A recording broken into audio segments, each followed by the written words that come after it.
This is my Uncle Greg. He died May 11th, 2015 from CTE, a semi-new dementia caused by brain damage from playing football. He was 66. When I met Greg, I thought he was the most unusual person. Can you imagine a football player walking into the art department with a 19-inch neck, shoulders as wide as a refrigerator, and making art? My dad was very smart and funny. My dad also thought he was very funny. He had a huge art studio and was so large that he would ride his skateboard over to the kitchen to get something to eat. He was very talented, creative. He taught school for 40 years. He was very involved. He was a great dad. 2005, when I look back on it, he'd lose his wallet or his keys, and we had to look for them once a day. He could not learn to use the computer. He could not use his cell phone. And I thought that we were getting older and he was just a little goofy. He couldn't talk like he used to, and he loved to talk. Talk. So that was a sure sign that something was kind of off. Greg died of stage 4 CTE. Stage 4 is the highest level of that disease. His damage was one of the worst they'd seen in a college player at that age. CTE stands for chronic traumatic encephalopathy. Greg's damage started from his frontal lobes, where a football player hits most every play, especially for someone like Greg, who was a defensive tackle. Your frontal lobe is where your language is. It's your impulse control, problem-solving skills.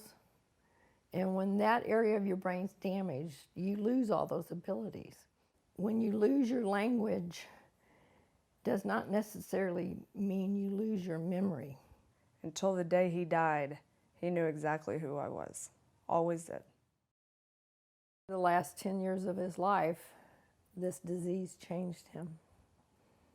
And really, the last 2 years were the worst. It was 2013, and he was very confused.